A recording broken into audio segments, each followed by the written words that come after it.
동양의 미인하면 누가 생각나십니까? 양귀비 생각나시죠? 서양의 미인하면 누가 생각나십니까?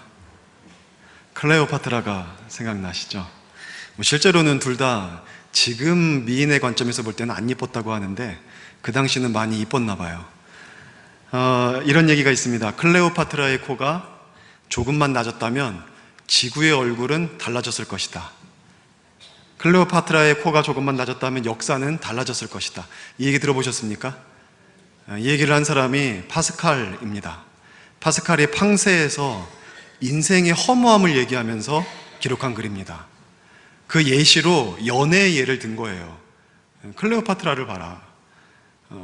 이 역사에 굉장히 중요한 전쟁이 벌어졌는데 그 전쟁의 이유를 보면은 클레오파트라가 미인이어서 그에게 반한 안토니우스, 그것 때문에, 그 사랑 때문에 지중해 얼굴이 달라졌다, 역사가 달라졌다, 이런 얘기를 한 거예요. 그러니 인생이 얼마나 별거 없냐? 별거 아니다.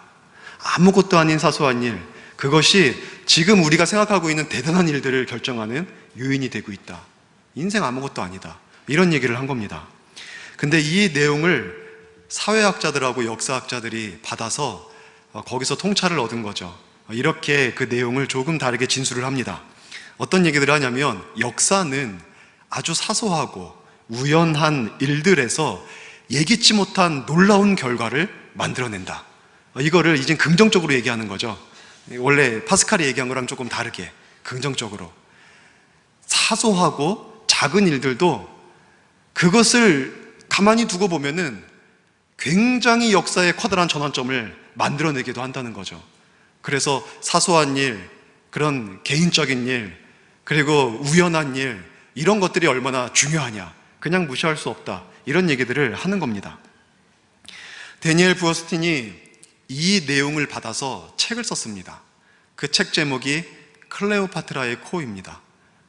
그 내용을 보면은 그 전제, 그 결론, 그 책의 전제와 결론이 바로 이런 거예요.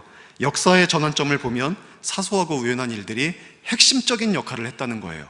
그래서 역사의 커다란 일들이 어떤 사소한 일이 거기까지 연결됐는지 그것들을 몇 개의 사례를 들어놓은 책이 이 클레오파트라의 코라는 그런 책입니다.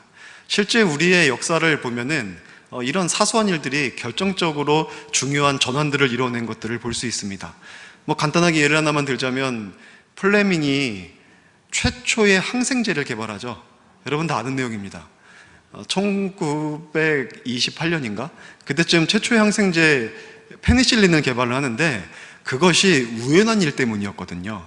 사람의 몸에 염증을 유발하는 포도상구균을 그거를 이제 연구하면서 어떻게 하면은 이 염증을 치료할 수 있을까? 그거를 연구하다가 밖에 나갔다가 돌아왔는데 창문을 열어놓고 갔다 왔다 그래요.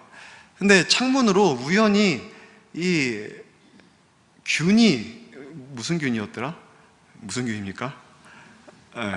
하여튼 거길로 해서 균이 들어왔는데 그 균이 이 포도상구균을 억제시키는 그거를 발견하게 된 겁니다.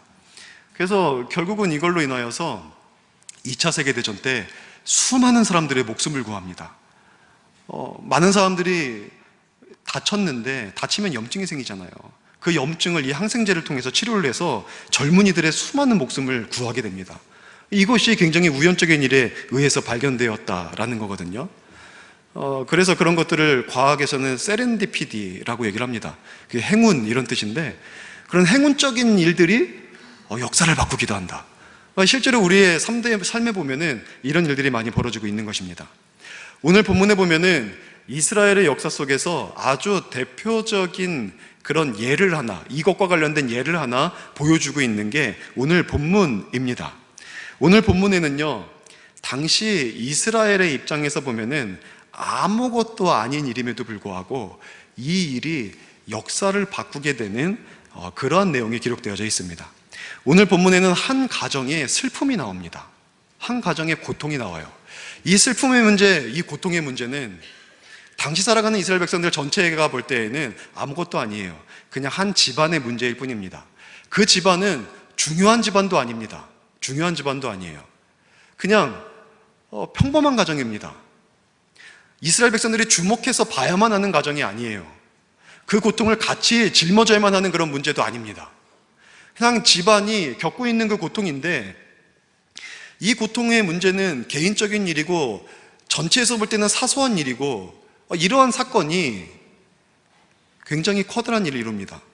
이 본문은요, 사사기 시대에서 사무엘이 왕정 시대로 넘어가는 그 기점에 다루고 있는 사건이에요.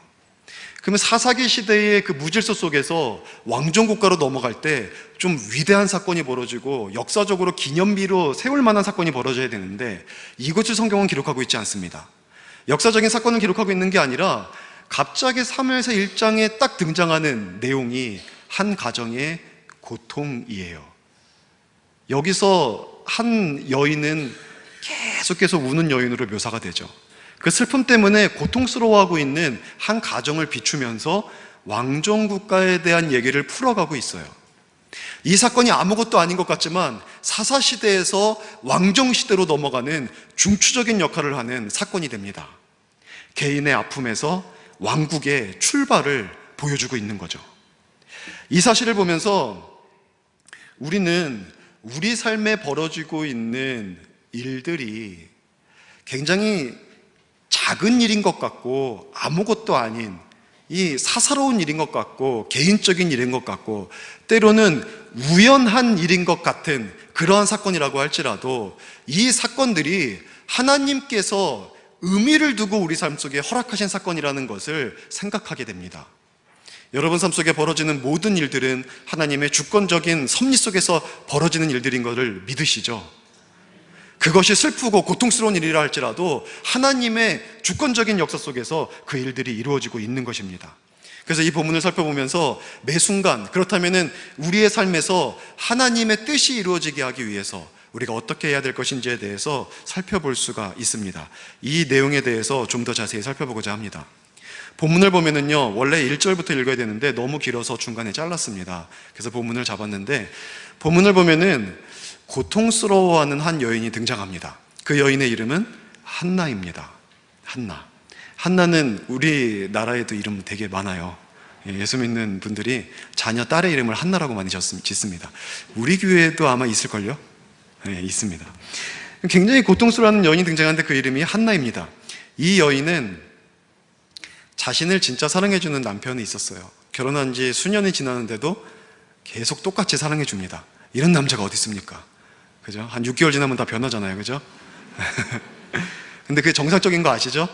호르몬 변화입니다. 감정은 호르몬이에요, 호르몬. 호르몬이 사랑하는 감정, 막 두근두근거리는 감정 주다가 6개월 지나면은, 6개월에서 1년 정도 지나면은 그 호르몬이 멈춘대요. 변한 게 아닙니다. 그것은 마치 로켓 점화처럼 뜨겁게 사랑하게 만들어서 그 사람과 사랑에 빠지게 한 다음에 그 다음은 인격적으로 사랑하는 거예요. 그러니까 아직도 10년, 20년이 되는데 감정적으로 사랑한다? 병원 가야 되는 겁니다, 병원. 제가 가끔가다 하는 얘기인데 진료받아야 될 사람입니다. 그래서 이 남편으로부터 굉장히 사랑을 받던 이런 여인이었음에도 불구하고 고통스러워합니다. 왜냐하면 이 여인에게 자녀가 없는 거예요. 자녀. 오늘날에는, 특히 우리나라는 이제 결혼하는 문제와 자녀를 낳는 문제를 그렇게 중요하게 생각하지 않는 그런 문화가 되었습니다. 세계에서 1위예요, 1위. 여기에서 자녀를 안 낳고 싶어하는. 결혼은 왜 하냐? 출산율도 굉장히 저조하죠. 그래도 자녀를 갖고 싶어도 갖지 못하는 가정은 고통스럽습니다. 어렵죠. 힘듭니다.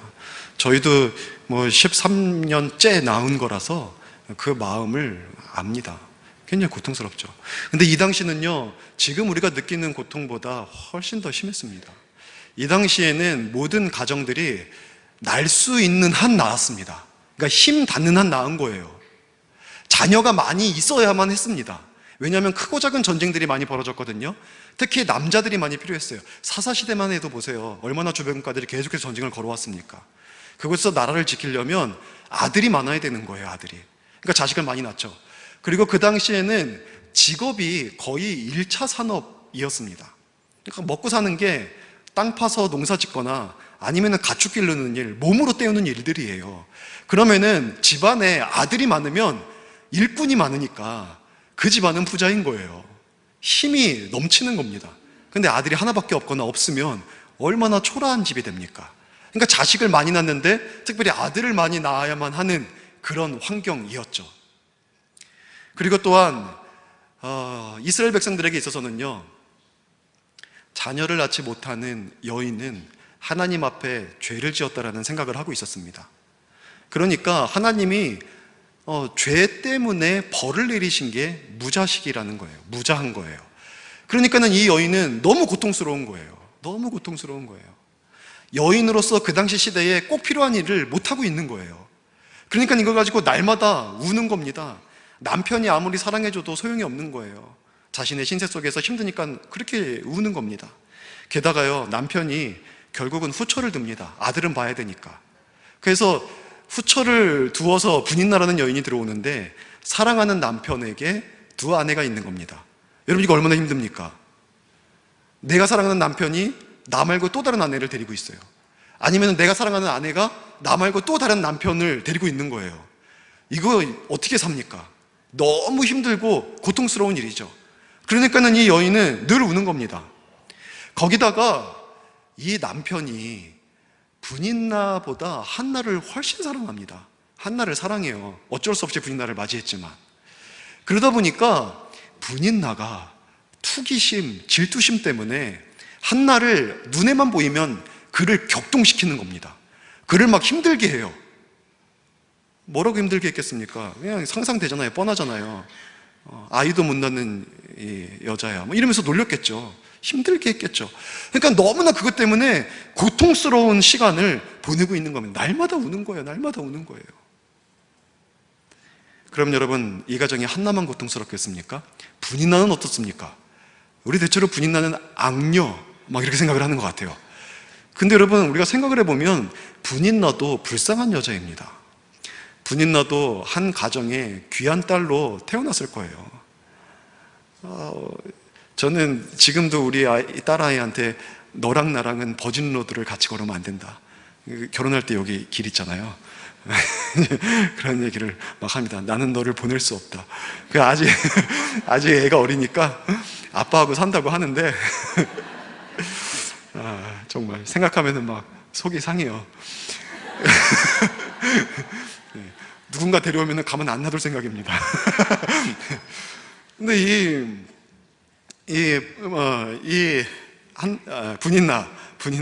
이 분인나가 사랑하는 어느 집안의 사랑하는 딸이었을 거란 말이죠. 성장 과정에서 아버지 어머니가 많이 사랑했을 겁니다. 그러니까 그렇게 컸는데 결혼을 했습니다. 근데 결혼을 했는데 마침 후처로 들어가죠. 얼마나 힘들었겠습니까? 이 사람도 사람이에요. 여인이고 후처로 들어간다는 거는 그 사람에게 있어서 굉장히 고통이었을 겁니다. 힘들었을 거예요. 뿐만 아니라 남편은 전처를, 그러니까 앞에 있는 형님을 훨씬 많이 사랑합니다. 그러니 결혼을 한다는 거는 결국 남편 한 사람 보고 사는 거거든요. 여성이 결혼하면 얼마나 힘듭니까? 그죠? 힘들죠. 저는 그래서 결혼 더 시키고 싶지가 않아요. 결혼하면은 남편 때문에 힘들지, 애기 낳으면 애기들 때문에 힘들지, 밥 해야지, 설거지 해야지, 빨래 해야지, 얼마나 힘든지 참 많이 힘들거든요. 남자는 결혼해도 안 해도 어차피 일하는 건데. 그래서 그래도 남편 하나 보고 들어가는 건데 그 남편이 자기를 안 사랑해줘요. 그러니 얼마나 이 여인이 힘들겠습니까? 차별 대우예요, 차별 대우. 그래도 균등하게도 아니에요. 차별 대우를 해요. 뭐 같은 게 맛있는 게 생기면 한나한테는 막 이만큼 갖다 주는데 분인나는 생계만 유지하게 주는 거예요. 그러니 얼마나 속이 상하겠습니까? 상처가 많겠습니까? 그 속에 상처가 많으니까 거기에 대해서 가시 반응을 보이는 거예요. 그래서 한나를 찌르는 겁니다. 그러니까 분인나도 역시 피해자예요. 굉장히 고통스러운 거죠. 그러면 그 남편인 엘가나가 나쁜 놈입니까? 엘가나도 그 상황 속에서 굉장히 고통스러운 겁니다.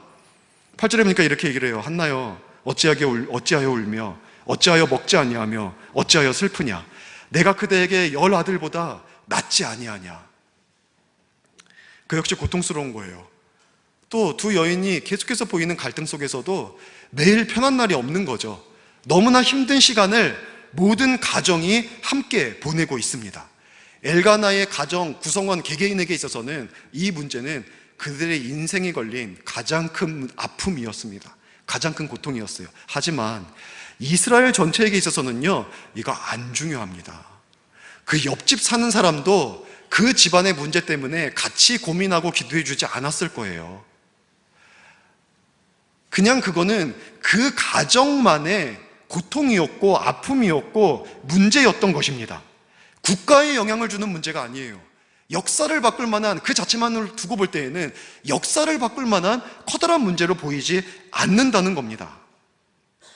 누군가에게 이 가정의 고통이 왕정국가를 열어가는 그 이유가 된다라고 얘기를 하면은 아마 이 시대 사람들은요, 비웃었을 거예요. 저 사람네 가정의 그 고통이 어떻게 우리 민족을 새롭게 하는 이 역사의 전환점을 이룬다는 것이냐 라고 하면서 비웃었을 것입니다. 동의하지 않았을 것입니다.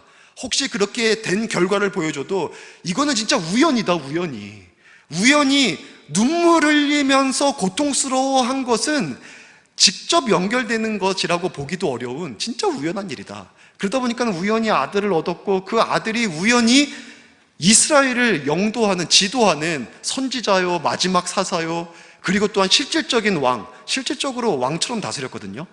이런 사람이 태어난 거지 어떻게 고통의 문제가 왕정국가를 여는 그런 키가 되냐라고 얘기할 수도 있습니다. 이건 우연이다. 하지만 여러분, 이 땅에 우연이 어디 있습니까? 이 땅에 우연히 벌어지는 일들이 어디 있습니까? 우리 삶 속에서 벌어지는 모든 일들은 다 하나님의 주권적인 역사 속에서 벌어지는 일들입니다. 하나님의 섭리 속에서 벌어지는 일들이에요. 아무리 사소하고 아무리 개인적이고 아무도 모르게 내 자신에게만 벌어지는 일들이라고 할지라도 이 일들은요, 하나님의 주권적인 통치와 섭리 가운데 벌어지는 일들입니다. 여러분, 이거를 믿으시기 바랍니다. 세상 사람들은 다 사소하다고 말하고 다 개인적인 일이고 우연적인 일이라고 말할지라도 우리 예수 그리스도를 믿는 사람들은요, 하나님이 하셨다라고 고백할 수 있어야 합니다. 오늘 본문의 문제가 정말 하나님이 하셨다는 것이 정확하게 기록되어져 있습니다. 5절에 보면 이렇게 말하고 있어요. 뒤에 보니까 여호와께서 한나에게 임신하지 못하게 하셨다는 거예요. 그 가정에 임신하지 못한 이유가 하나님께서 임신을 안 시킨 거예요. 그러니 그 가정에 슬픔이 밀려오죠. 모두가 다 어려운 거죠.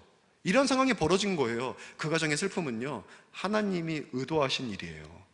하나님이 그렇게 하신 거예요. 왜? 목적이 분명하죠. 거기서부터 사무엘을 탄생하게 해야 되니까.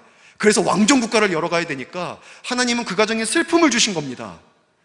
여러분, 이건 우연한 일이 아니에요. 이건 사소한 일이 아닙니다. 하나님의 계획 속에서 벌어진, 하나님의 주권적인 통치하심 속에서 벌어진 중요한 사건이었던 것입니다. 하나님이 하신 거죠. 역사의 그 물줄기 속에서 목적 가지고 행하신 일들이죠.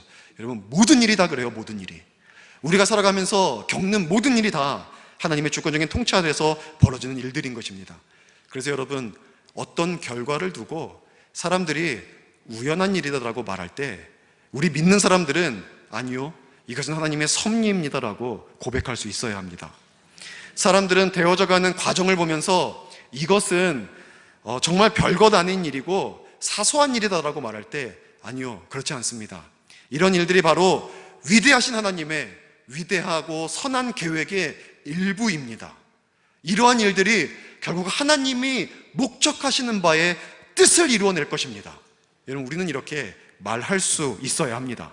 그것이 비록 고통스러운 일이라고 할지라도, 그것이 비록 슬픈 일이고 우리의 힘으로 극복해내기 어려운 일이라고 할지라도, 아픔이라고 할지라도 선하고 위대하신 하나님의 역사 속에 벌어지고 있는 하나님의 섭리라는 사실을 우리는 인식하고 말할 수 있는 사람들이 되어야 하는 것입니다. 그래서 우리들의 삶 속에 실제 하나님의 뜻이 이루어질 수 있도록 해야 합니다. 실제 하나님의 뜻이 이루어질 수 있도록, 그것을 고백하고 믿는 자의 삶 속에 하나님의 뜻이 이루어질 줄로 믿습니다. 여러분, 그렇다면 우리가 할 일이 있습니다. 정말 우리 삶 속에 벌어지는 사소한 일들, 슬프고 어렵고 고통스러운 일들까지도 하나님의 섭리라는 것을 믿는다면 우리가 할 일이 있어요. 자, 첫 번째 뭐냐면 하나님을 기대하는 겁니다. 기대하는 거예요. 인생의 모든 순간은 의미가 있습니다.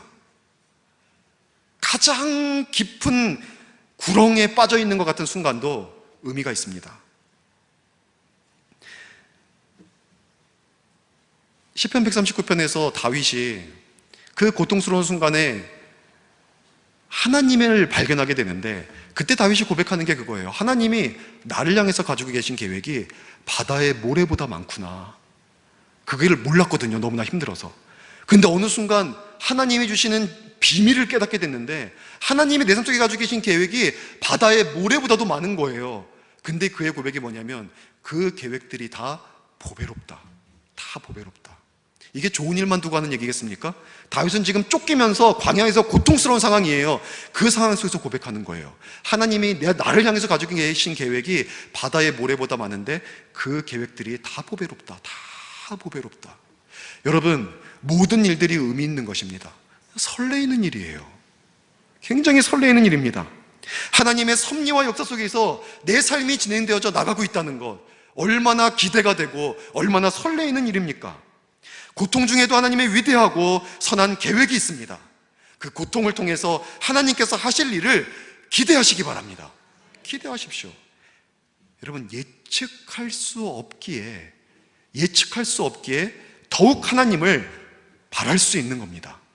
뭔가 선명하게 앞으로 어떻게 될 건지 다 알면 우리는 기대가 안 생겨요. 설교도 마찬가지인 거 아시죠? 설교를 딱 펼쳤는데 본문을 딱 보고 오늘 목사님이 이 얘기하겠구나 했는데 제가 진짜 그 얘기 딱 해요. 그러면요, 기대가 딱 떨어져 버려요. 그렇죠? 그 다음부터 졸린 거예요. 네. 근데 여러분이 생각하는 것, 예측하는 것과 전혀 다른 얘기들이 막 진행이 되면 이게 아닌데? 하면서 들으면서 거기서 그냥 기대가 생기는 거예요. 앞이 안 보이면 그만큼 더 기대가 생깁니다. 여러분, 영화를 볼 때 요즘 곡성 저는 안 봤지만 곡성을 딱 보러 가고 싶은데 보러 가야지 하는데 누군가 딱 와가지고 곡성 이러이러한 내용이야 이런 말해버리면 어떻습니까? 에이씨, 기대 하나도 안 되는 거죠. 가서 보고 싶은 생각이 안 드는 거잖아요.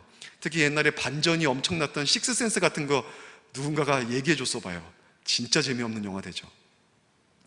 기대할 수 없고 예측할 수 없기 때문에 우리는 더 설레일 수 있어요. 하나님을 향한 믿음이 분명하다면 우리가 고통의 순간, 우리의 인생에 어떤 삶이 펼쳐진다 할지라도 그 속에서 하나님이 행하실 일을 설레임으로 기대할 수 있어야 합니다. 여러분, 원인 없는 결과는 없어요. 모든 결과물은 이유가 있고 원인이 있어서 결과가 있는 겁니다. 그것과 마찬가지로 목적 없는 존재도 없습니다. 존재하는 모든 것들은 다 목적이 있어서 존재하는 거예요. 마이크, 목적이 있어서 존재하죠. 종, 목적이 있어서 존재하죠. 강대상, 여러분의 의자, 다 목적이 있어서 존재하는 것입니다. 마찬가지죠. 우리 삶 속에 있는 어떤 일들도 그것이 존재한다면 목적이 있기 때문입니다. 그 목적 누가 세우신 것입니까? 하나님이 세우신 겁니다. 우리 아버지 되신 하나님이 세우신 거예요.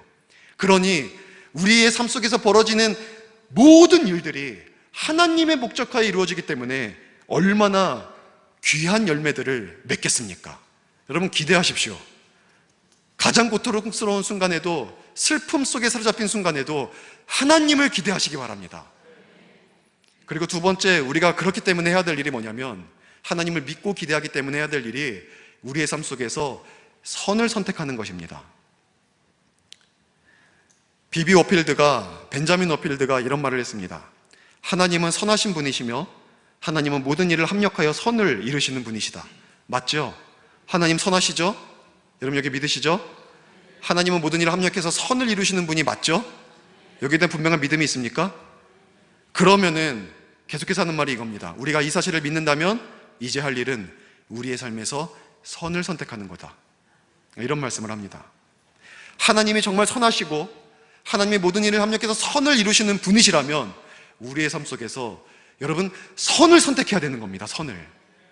내가 정말 어떤 사람과 더불어서 굉장히 싸울 만한 일이 생길 때에도 선하신 하나님께서 이러한 상황을 통하여서 선을 이루신다는 것을 믿기 때문에 나도 똑같이 싸우지 않고 그 사람을 용납하고 용서하고 그 속에서 내가 희생하고 양보하는 선을 선택할 줄 알아야 합니다. 내가 분명히 정확하게 말함으로 말미암아 문제를 해결할 수 있어도 그 문제가 공동체의 아픔이 되는 것이라면 우리는요, 선한 것을, 선하신 하나님을 믿기 때문에 내가 고치려고 하지 않고 하나님이 고쳐주실 것을 믿고 내가 할 수 있는 선을 선택할 수 있어야 합니다. 우리는 항상 모든 상황 속에서 하나님을 믿기 때문에 내가 악을 선택하지 아니하고 악이 아니라고 할지라도 분란을 일으키는 문제를 선택하지 아니하고 가장 좋은 선을 선택할 줄 아는 그런 사람들이 되어야 합니다. 그것이 바로 그리스도인이에요.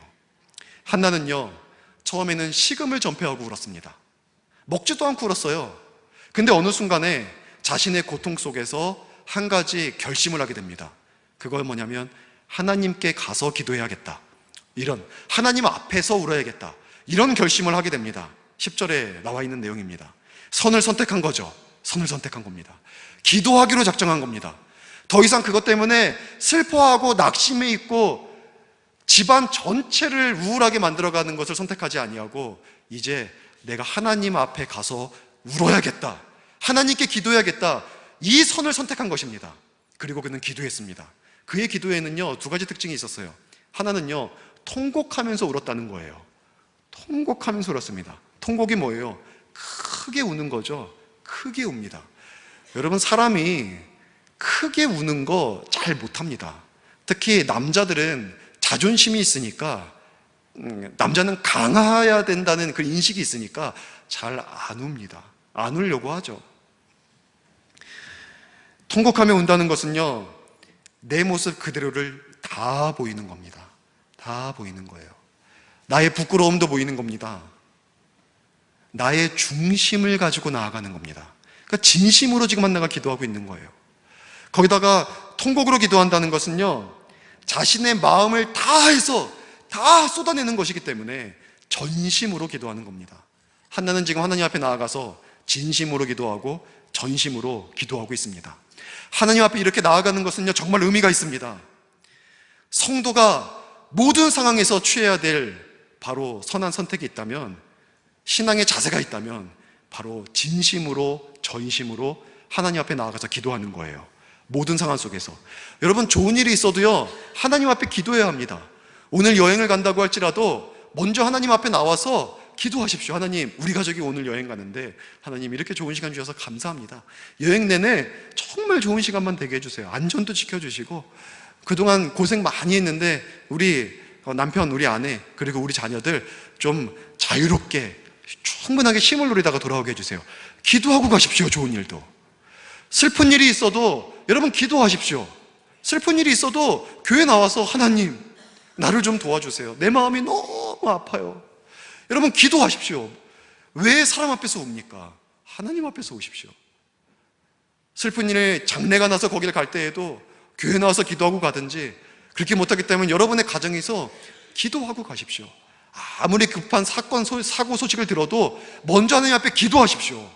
진심으로, 전심으로 모든 상황 속에서 저도 성도입니다. 성도가 선택해야 될 가장 중요한 선택은, 가장 선한 선택은 하나님 앞에 진심으로 전심으로 기도하기를 결정하는 겁니다. 세상에서 울지 말고 하나님 앞에서 우십시오. 세상에게 말하지 말고 하나님에게 말씀하십시오. 중심에 있는 모든 것을. 대화에는요 5단계가 있습니다. 이게 다 그 사람과 얼마나 깊이 있는 관계에 있느냐에 따라서 대화의 수준이 결정이 되는데, 첫 번째 단계는요 그냥 인사만 하는 단계입니다. 안녕하세요, 반갑습니다, 잘 지내셨죠? 인사만 하는 단계예요. 밥은 드셨죠? 우리나라의 인사죠. 밥 먹었니? 이런. 두 번째, 조금 더 깊은 관계는요 이제 사실을 얘기하는 대화를 합니다. 안녕하세요, 오늘 날씨가 흐리네요. 네, 제가 뉴스를 들어보니까 비가 온다고 하대요. 그냥 소나기가 갑자기 올지도 모른다 그래서 저는 우산도 들고 왔습니다. 이런 얘기, 사실을 얘기하는 겁니다. 조금 더 깊은 단계는요 거기에 대해서 이제 평가도 내립니다. 어제 진짜 밤에 더워서 잠자기가 어려웠는데 비가 내리면 조금 기온이 내려갈 것 같습니다. 맞습니다. 정말 더웠어요. 근데 비가 이렇게 간간히 내려줘야 되죠. 정말 잘된 일입니다. 이렇게 평가를 얘기하는 거예요. 조금 더 깊은 단계는 이제 감정까지 얘기합니다. 나는 비 오는 날 너무 좋더라. 비 오는 날은 정말 나는 차분해지고 생각이 깊어지고 너무 좋더라. 막 이런 얘기를 할 수 있고, 어떤 분들은 난 비 오면 너무 우중충해가지고 비 좀 안 왔으면 좋겠어. 비 오면 머리도 막 부슬부슬해지고 막 스타일도 구겨지고 막 이 화장도 뜨고 안 좋아 막 이런 얘기를 할 수 있죠. 막 감정을 얘기한다는 거죠. 그 다음에 5번째 단계는 조금 더 깊이 얘기할 수 있는 겁니다. 이거는 이제 친하지 않으면 얘기할 수 없는 거죠. 뭐 예를 들어서 집에 가서 이렇게 얘기할 수 있습니다. 여보, 오늘 비 내리는데 예배 드리는 내내 뭐 생각나는 줄 알아? 커피숍 가서 차 마시면 참 좋겠다. 나 이 생각 나더라. 이런 얘기 남편한테 아내한테는 할 수 있잖아요. 뭐 어쨌든 그럼에도 불구하고 나와서 예배 드리니까 진짜 잘하시는 겁니다. 근데 그런 얘기는 아무나 하지 못합니다. 만약에 저한테 그런 얘기하면 어떻게 되겠습니까? 집사님, 겉으로는 표현 안 해도 집사님이 그런 얘기 하대? 이러면서 속으로 그럴 수 있는 거예요. 그러니까 아무한테 얘기 못 하는 거예요. 나랑 친밀감이 있는 사람. 근데 여러분, 그렇게 친밀감이 있어도 속 얘기를 다 하지는 못합니다. 그래서 보통 사람은 5단계의 대화 단계가 있다 그러는데 6단계째가 있어요. 사실 내 사랑하는 배우자한테도 얘기하지 못하는 게 있어요. 예를 들어서 이런 얘기죠. 이렇게 비가 오는 날에는 그 사람이 생각난다. 이런 얘기는 내 배우자한테도 못하는 거예요. 내 속에는 있죠. 내 속에는. 여러분, 하나님 앞에서는요, 우리 속에 있는 모든 것 다 얘기할 수 있습니다. 그 사람이 생각나요, 하나님? 이거 하려는 건 아니에요. 절대 그런 건 아니고, 그냥 내 속에서 어려울 때 내 배우자한테도 하지 못하는, 남자들은 강하니까 걱정하지 마, 우리 잘 될 거야 해놓고 속으로는 잘 안 되면 어떡하지? 이거 나는 왜 이렇게 난 능력이 없지? 속으로 생각할 수 있어요. 근데 아내한테는, 자식들한테는 걱정 마 이렇게 얘기할 수 있거든요. 근데 그 마음에 있는 진짜 깊이 있는 것까지도 우리는 하나님 앞에 다 얘기할 수 있어요. 어디다 얘기할 겁니까? 하나님께 얘기해야죠. 하나님께 나와서 기도해야죠. 한나의 기도의 2번째 특징은요, 서원하면서 기도했다는 거예요. 약속을 한 거죠. 맹세를 한 거죠. 아들 주시면 바치겠다고 하죠. 여러분, 성경에서는요, 통곡하며 서원하였더라라고 얘기를 하는데, 사실은 사람이 통곡에서부터 서원까지 가기까지는 길게 시간이 걸립니다. 사람의 감정이 이렇게 쉽게 변하지 않아요. 울면서 슬퍼서 아파서 하나님 너무 힘들어요 하면서 너무 힘들어요 아들 드릴게요 이렇게 기도하겠습니까? 기도하면서 다 있는 걸 쏟아내면서 성경에 보니까 오래 기도했대요. 정말 오랜 시간 기도했대요. 기도하다 보니까 하나님 앞에서 하나님이 그의 기도의 내용을 바꾸어 주시고 하나님의 뜻을 알려주셔서 그가 서원하는 기도를 할 수 있게 되었다는 거예요. 여러분, 이게 기도의 신비입니다. 기도의 놀라운 신비입니다. 억울하고 분통해서 기도하는데 한참 기도하다 보면은요, 나를 힘들게 만든 사람이 용서가 돼요. 여러분, 우리가 너무 아파서 속상해서 기도하는데 하나님이 부어주시는 위로를 받아서 속상해요 하나님 하다가 감사해요 하는 기도를 하게 돼요. 원망하며 기도하다가 감사가 나오고 나의 뜻을 욕심껏 기도하다가 하나님의 뜻을, 나는 생각하지도 못했던 하나님의 뜻을 기도하다가 합니다. 여러분, 그래서 저도 많이 경험하는데 기도하다가 생각지도 못했던 문제가 해결돼요. 막 기도하다가 하나님이 생각을 주시는데 막 다 그게 해결이 되는 거예요. 얼마나 그게 놀라운지 모르겠습니다. 예전에는 새벽 예배를 준비하는데 너무 어려운 본문이라서 전혀 준비가 안 되는 거예요. 그래서 기도하다가 잠들었어요. 저는 잠든지도 모르고 기도하다가 잠들었는데 꿈속에서 그 본문을 가지고 제가 설교를 하더라고요. 너무 은혜가 되는 거예요. 그래서 이 본문 이렇게 뚫리는구나 하고 맞다 이거다. 저는 이게 꿈인지도 모르고 진짜 준비하는 것처럼 준비를 한 거예요. 막 준비해서 설교하는 것처럼 한 거예요. 그리고 딱 깨고 나서 내가 언제 잠들었고 언제 꿈을 꿨네? 근데 머릿속에 그 내용이 생생합니다. 그 생생한 내용을 가지고 설교 준비를 꿈에서 한 거죠. 하나님이 주신 거죠. 나와서 새벽에 설교를 하는데 진짜 새벽에 설교를 하는데 막 울어요. 막 새벽 예배 때 여러분이 막 울면서 막 기도하면서 우는 게 아니라 말씀 들으면서 막 울면서 듣고 뜨겁게 기도하고 이 기도하다가 잠드니까 하나님이 설교도 준비시켜 주더라고요. 그래서 그거 가지고 나서 설교하는데 얼마나 은혜가 되는지. 제 머리 의지하고 할 때는 안 되더니 하나님이 은혜 주시니까 되더라고요. 기도하면은요, 하나님이 주시는 은혜가 너무너무 많아요. 너무너무 많아요. 그 은혜를 우리가 받을 수 있어요. 기도하다가 하나님의 뜻을 깨닫는 거죠. 이 한나가 그랬어요. 기도하다가 슬퍼서 울다가 하나님의 뜻을 발견하게 돼요. 그래서 그는 생각하지도 않았던 고백을 하죠. 하나님, 아들 주시면 드리겠습니다. 그 아들이 사무엘이 됩니다. 그 아들이 새 시대를 열어가는 하나님의 사람이 돼요. 여러분, 선하신 하나님을 믿는 성도의 가장 선한 선택은 어떤 일이 벌어지든지 일단 기도의 자리를 찾는 겁니다. 그리고 하나님 앞에 기도하는 것입니다. 그러면 하나님께서 기도 중에 길을 보여주시고 길을 열어주시고 길을 인도해 주실 줄로 믿습니다. 하나님은 멋진 분이에요. 하나님이 나의 삶의 모든 계획을 가지고 그렇게 멋지게 인도해 가시는 분이에요. 기도해 보십시오. 이것은 저만의 고백이 아니라 기도하는 사람들의 고백이고 여러분 모두가 다 반드시 경험할 수 있는 그런 고백입니다. 한나는 그 이후에 어떻게 됩니까? 엘리 제사장이 막 와서 말려요. 술 취한 줄 알고. 그러니까 엘리 제사장이 볼 때 막 울면서 한나가 얼마나 오래 기도했는지 이젠 입으로 소리 나지도 못하게 기도하는 거예요. 막 입만 뻥긋뻥긋 하는 거예요. 보니까는 술 취했다. 여러분, 누군가가 막 울면서 기도하면은 저 사람 술 취했네 이런 판단이 듭니까? 아니죠. 얼마나 힘든 게 있으면 저렇게 기도하고 있나 이런 생각 들죠. 대제사장이 기도하는 모습을 이해하지 못해요. 그 정도로 이 시대는요, 하나님과 기도가 막혀 있는 거예요. 하나님과의 소통이 막혀 있는 거예요. 이런 시대에 한나가 나가서 기도하는 거예요. 그러자 대제사장이 그냥 한마디 툭 던집니다. 17절에 보니까 평안히 가라. 이스라엘의 하나님이 너가 기도하여 구한 것을 허락하기를 원한다. 이렇게 얘기를 하는 거예요. 근데 이거는요, 진짜 믿음 가지고 한 말이 아니라 그냥 어떻게 보면 상투적인 말입니다. 너가 기도하는 대로 하나님이 응답해 줄 거니까 평안히 가서 쉬세요. 이건 굉장히 상투적인 표현일 수 있어요. 근데 한나는요, 여기에서 하나님의 음성을 듣습니다. 이거를 인간의 말로 받지 않고요, 대제사장은 그냥 늘 하는 표현대로 말했을 수 있어요. 하지만 하나님은 그를 통해서 말씀하신 거고요, 한나는 그거를 들을 줄 아는 귀가 있었습니다. 여러분, 그렇기 때문에 그는 성경에 보니까 돌아가서 다시는 근심하지 않았대요. 다시는 근심하지. 먹고 그 이후로는 다시는 울지 않은 거예요. 근심하지 않았다는 겁니다.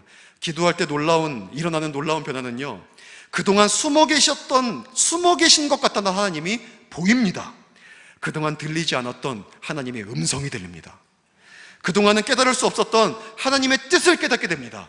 이게 기도가 주는 놀라운 변화예요. 여러분, 그렇기 때문에 우리 믿는 자들이 모든 순간에 하나님을 기대하고 선을 선택하면서 마지막으로 해야 될 일이 뭐냐면 하나님을 발견하는 겁니다. 하나님을 발견하는 거예요. 기도하면서 하나님의 뜻을 발견하고 하나님의 음성을 발견하고 하나님의 역사를 볼 줄 알아야 합니다. 이것이 우리가 할 일이에요. 하나님을 찾아야 돼요. 하나님을 찾아야 돼요. 누군가가 내뱉는 말 속에서도 하나님의 음성이구나, 하나님의 음성을 들을 수 있는 귀가 있어야 돼요. 역사를 통해서도, 우리나라에 벌어지는 사건 사고를 통해서도 하나님이 나에게 말씀하시는 음성을 들을 수 있어야 돼요. 잠언서 25장 2절에 보니까 이런 말씀이 있어요. 이를 숨기는 것은 하나님의 영화요, 그 일을 살피는 것은 왕의 일이니라. 왕은 하나님으로부터 존귀함을 입은 자를 말합니다. 하나님은요, 일을 숨기신대요. 하나님은 하나님이 하시는 일들을 다 말하고 하시지 않으세요. 내가 이거 하고 있으니까 걱정하지 마라, 내가 여기까지 왔으니까 걱정하지 마라, 다 보여주고 말하고 내가 한 거다 드러내지 않으세요. 감추시는 게 하나님의 영광이고 영화예요. 하나님은 우리 뒤에서 우리 모르게 일하시는 분입니다. 근데 우리의 하나님으로부터 존귀함을 받은 자의 일은 뭐냐면 그 하나님을 살펴서 찾아내는 거예요. 그게 우리의 영화예요. 하나님이 이렇게 말씀하시는구나. 숨어 계신 하나님을 찾는 거예요. 하나님이 지금 이렇게 일하시는구나, 이렇게 역사하시는구나, 고백하는 겁니다.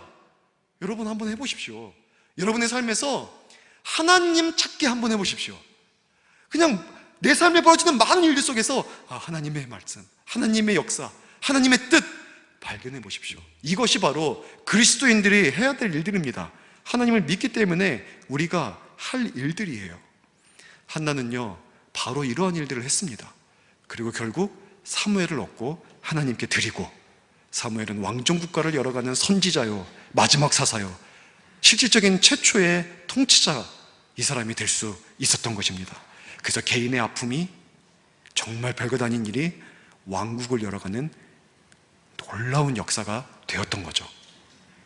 여러분, 우리도 마찬가지입니다. 우리의 삶의 모든 일들은 하나님께서 목적을 가지고 주신 일들입니다. 그 일들이 정말 슬프고 고통스럽고 아픈 일일지라 할지라도 하나님의 섭리예요. 그러니 여러분, 하나님을 기대하시기 바랍니다. 그리고 선을 선택하는데, 믿기 때문에 선을 선택하는데 기도를 선택하시기 바랍니다. 반드시 기도를, 여러분이 선택하는 선 중에 반드시 두십시오. 기도하십시오. 그래야 하나님의 뜻을 발견하고, 그래야 하나님이 보이고, 그래야 하나님의 역사를 우리가 맛볼 수 있는 것입니다. 그리고 하나님을 찾으십시오. 매일매일 영적인 눈을 뜨고 하나님을 찾고 그 하나님을 고백하십시오. 여러분, 이것이 믿는 자가 해야 될 일이고, 그렇게 우리가 살아간다면 정말 하나님이 뜻하시는 바가 우리의 삶에 이루어질 줄로 믿습니다. 우리의 슬픔도 하나님의 뜻이 이루어져서 귀한 하나님의 역사가 될 줄로 믿습니다. 우리의 아픔과 고통도 하나님의 역사가 될 줄로 믿습니다. 하나님은 반드시 그렇게 하나님의 뜻을 우리 삶 속에 이루어 가시는 분이십니다. 여러분, 이제 말씀을 마치도록 하겠습니다.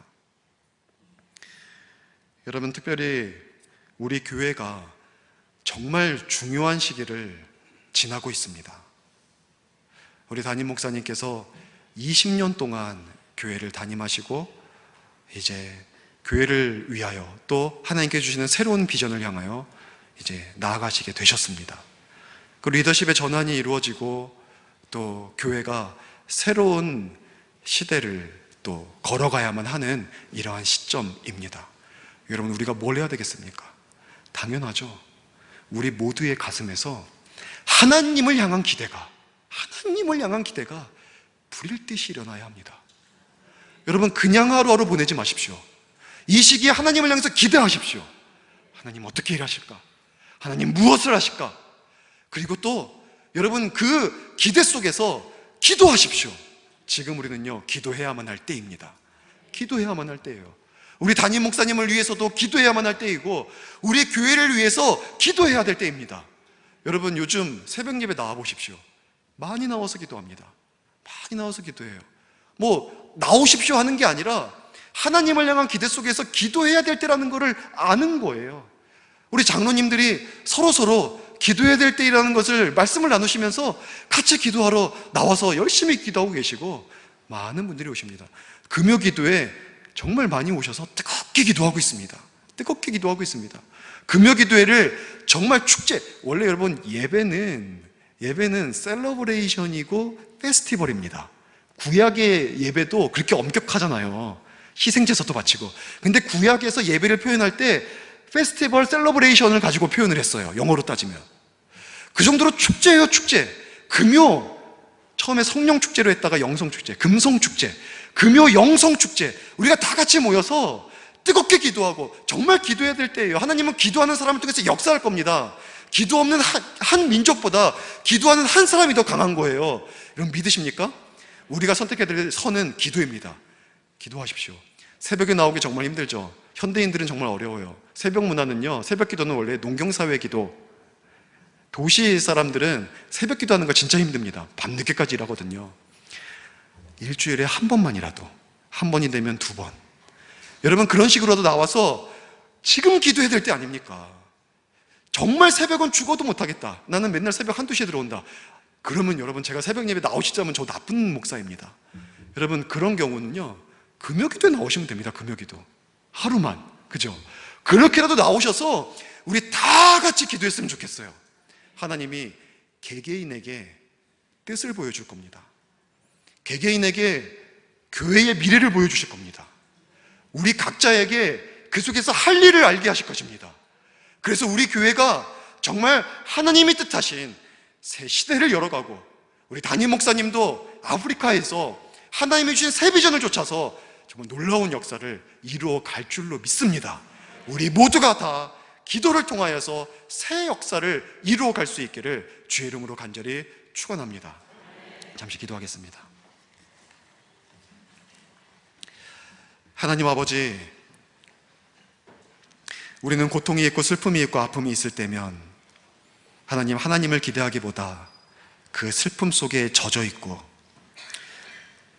누군가를 원망하고 하나님 힘들게 하루하루를 살아갔던 모습들이 있었습니다. 하나님, 그렇게 힘들고 어려운 순간도 하나님의 섭리 속에 진행되어지는 일들임을 우리에게 믿게 하여 주시옵소서. 선하신 하나님께서 모든 일을 합력해서 선을 이루신 하나님께서 그 일을 통해서도 하나님의 뜻을 이루고자 하심을 우리에게 믿게 허락하여 주셔서 그러한 순간에 하나님을 기대하게 하시고 그러한 순간에 선을 선택하게 하여 주시되 특별히 기도할 수 있는 저희 모두가 되게 하여 주시옵소서. 그리고 기도하면서 하나님의 뜻을 보게 하시고 하나님의 음성을 듣게 하시고 하나님의 역사를 믿음의 눈으로 볼 수 있도록 은혜 허락하여 주시옵소서. 하나님, 특별히 우리 교회가 정말 중요한 시간을 맞이하고 있습니다.